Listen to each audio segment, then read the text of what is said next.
Jordan Bardella est l'invité des entretiens présidentiels sur Europe 1 avec Sonia Mabrouk et Mathieu Bock-Côté. Jordan Bardella, entrons un peu dans le programme du Rassemblement national, notamment sur l'économie, parce que Mathieu vous demandait si l'élection allait se jouer sur le thème civilisationnel. Il est possible aussi qu'elle se joue sur l'économie. 2017 s'est joué sur ce thème-là, 2012 également, avec notamment la proposition de François Hollande de faire rendre gorge aux plus riches, et sans parler de celle de Nicolas Sarkozy.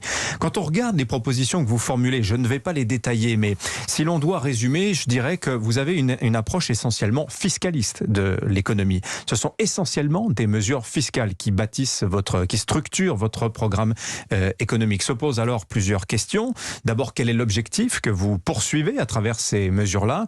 Et puis, est-il possible d'avoir le chiffrage des mesures? Parce que réellement, on constate que les rentrées fiscales pour l'État s'annoncent assez mauvaises, si c'est votre programme qui vient à s'imposer.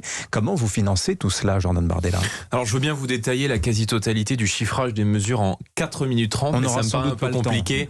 Viendra le temps du chiffrage. Marine Le Pen présentera dans quelques jours et probablement à la rentrée l'intégralité de son chiffrage. Si vous voulez, la philosophie générale, d'abord, c'est de rendre aux Français leur argent.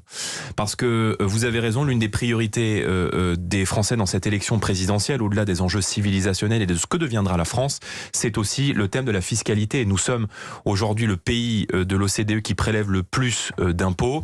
Or, beaucoup de nos concitoyens se demandent où passe l'argent. Donc, nous ferons un effort. Attendez, pour thème de la fiscalité ou celui du pouvoir d'achat et des revenus?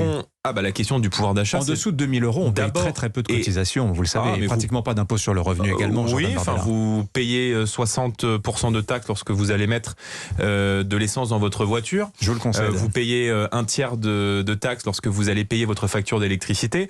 Or, quand on apprend, d'après le dernier baromètre Info Énergie, qu'un Français sur 4 n'arrive plus à boucler ses factures de gaz et d'électricité et qu'un Français sur 5 a souffert du froid l'an dernier, oui, cela nous inquiète et oui, nous souhaitons faire un effort. Marine Le Pen a notamment annoncé qu'elle ferait de tous les produits énergétiques des produits de première nécessité. C'est-à-dire qu'on fera passer la TVA de 20% à 5,5% sur tous les produits énergétiques, le carburant, donc l'essence, l'électricité, le gaz, le fioul, pour faire en sorte que, par exemple, sur un plein de 40 litres, vous mettez en moyenne 40 litres d'essence, de carburant dans votre véhicule, vous allez gagner 8 € par plein. Et avec l'ensemble de ces mesures que nous allons prendre, ça coûte 12 milliards, l'ensemble de ces mesures que nous allons prendre en faveur du pouvoir d'achat, je pense également à la nationalisation des autoroutes pour faire baisser les tarifs des péages, je pense également à la privatisation de l'audiovisuel public et de vos confrères de l'audiovisuel public pour supprimer la redevance audiovisuelle que les Français paient chaque année. L'ensemble des mesures que nous allons prendre très concrètes, la suppression de la CSPE sur la taxe, la facture d'électricité, nous allons arriver à 200 € de pouvoir d'achat mensuel rendu directement aux Français. Les Français subissent un véritable racket et donc effectivement, on veut une France extrêmement attractive pour ceux qui entreprennent, ceux qui bossent. Marine a notamment proposé d'exonérer d'impôts sur le revenu l'ensemble des jeunes de moins de 30 ans. Donc c'est des mesures extrêmement offensives qui visent à rendre du pouvoir d'achat aux Français. Vous rendez autant à quelqu'un de très fortuné qu'à autant de très pauvres. Les mécanismes de redistribution, qu'est-ce que vous en faites dans cela? Est-ce que vous faites fi du problème, du fait qu'aujourd'hui, à travers ces mesures-là, vous allez faire autant de cadeaux aux plus riches qu'aux Non, je pense que vous ne ferez pas croire qu'entre Marine Le Pen et Emmanuel Macron, qui a fait des cadeaux considérables à l'ensemble des plus riches, c'est Marine Le Pen la candidate des ultra-riches. La vérité, c'est qu'avec Emmanuel Macron, les ultra-riches ont gagné et les ultra-pauvres ont perdu en pouvoir d'achat. Il y a des moins de 30 ans extrêmement riches. On va pas vous prendre des exemples, mais c'est vrai qu'ils restent minoritaires, je le concède. La philosophie de cette mesure vise pas tant... Évidemment qu'elle vise à rendre du pouvoir d'achat aux jeunes. Mais cette mesure, elle vise surtout à garder nos talents. Parce que, vous voyez, Marine Le Pen n'accepte pas l'idée d'un pays qui laisse partir sa jeunesse. Et d'un pays qui fait en sorte qu'il y a, d'après un article qui était paru dans les Échos il y a quelques mois, Jordan Bardella, 160 000 jeunes qui sont amenés... allusion à cette proposition d'exonérer d'impôts sur les sociétés, les créateurs d'entreprises de moins de 30 ans. Et d'impôts sur le revenu, l'ensemble des jeunes de moins de 30 ans. Ce qui pose des problèmes constitutionnels, vous n'êtes pas sans le savoir. Non, ça pose pas de problème. Il y a une rupture d'égalité devant l'impôt. Non, ça ne pose pas de problème constitutionnel. Le système de tranche n'est pas un problème constitutionnel et permet en tout cas de moduler l'imposition en fonction de vos revenus. Donc, le critère de revenu, oui, mais le critère d'âge, en revanche, si la loi doit être changée, la loi sera changée. Il n'y a aucune difficulté là-dessus. Mais on veut faire en sorte que les jeunes ne soient pas contraints de s'exiler et de quitter la France pour, une fois le diplôme obtenu, pouvoir travailler. Donc on veut assurer la transmission et assurer le renouvellement des générations et on veut permettre aux Français, par tout un tas de mesures offensives, de garder sa jeunesse. Et moi, je me résous pas à ce qu'on exporte tous nos bacs plus 10 et qu'on importe avec l'immigration que du bac moins 3.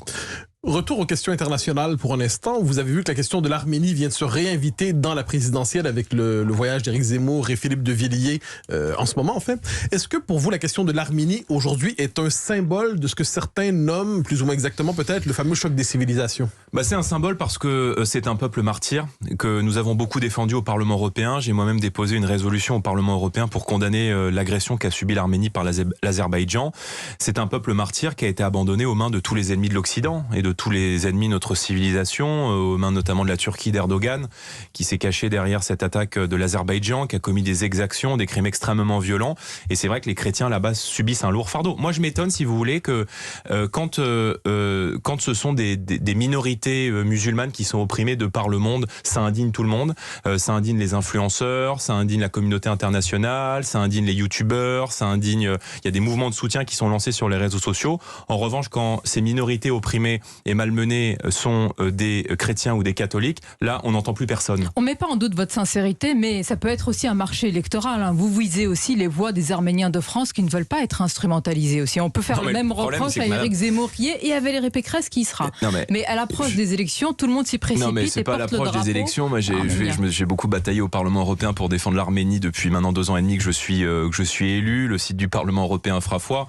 Mais vous pouvez pas me reprocher de faire du marché électoral. C'est-à-dire que je veux dire, à chaque fois qu'on apporte une réponse à un problème, on nous explique qu'on fait du marché électoral et qu'on fait de la récupération. L'Arménie est un sujet éminemment politique parce que c'est le symbole de l'abandon de notre civilisation à l'ensemble de nos ennemis, à commencer par la percée des islamistes. Plusieurs représentants de la communauté arménienne en France ont exprimé depuis des années leur refus de se voir instrumentalisé, notamment, je le dis, par le Rassemblement national. Exemple, j'ai vu une tribune, pas une voix arménienne pour le FN, c'était il y a quelques années, en 2012, par une représentante également. Voilà, c'est simplement une communauté qui veut être et puis, libre de son choix. D'accord, mais puis c'est une personne d'origine arménienne parmi tant d'autres.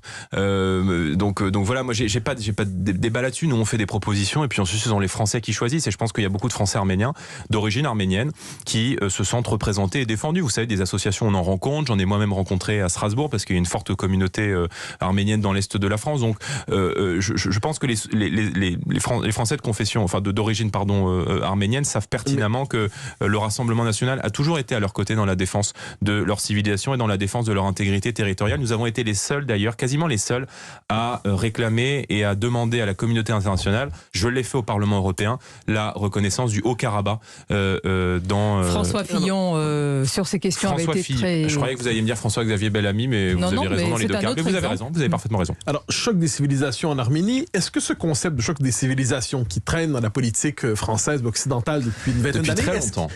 Les années 90, est-ce qu'il s'applique aujourd'hui à ce qui se passe en Europe? Autrement dit, est-ce que ce choc des civilisations a traversé la Méditerranée? Est-ce que ce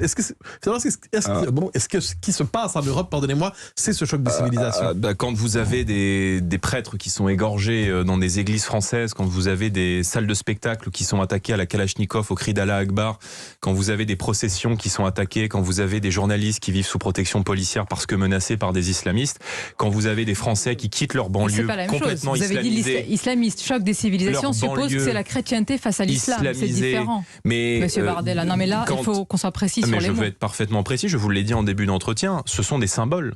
Quand ce sont des symboles français, ce sont aussi des symboles de la chrétienté qui sont attaqués. Mais je pense que la chrétienté, elle est consubstantielle de l'histoire de France. C'est pas toute l'histoire de France, mais c'en est en tout cas une très très large partie. C'est 1000 ans de l'histoire de France. Mais notre civilisation occidentale, notre civilisation chrétienne, Noël, notre art de vivre. Ce n'est pas une civilisation, l'islamisme. Mais moi, je ne mets pas dans le même sac des Français de confession musulmane qui respectent nos lois, qui respectent nos valeurs. Et moi, vous savez, j'ai vu, parce que j'ai grandi à Saint-Denis dans le 93, j'ai vu beaucoup de Français d'origine algérienne me dire l'islamisme que j'ai fui dans mon pays, l'islamisme qui m'a fait quitter ma famille, ma terre dans les années 90, je suis aujourd'hui en train de le retrouver dans mon pays, la France. Et ça me fait peur.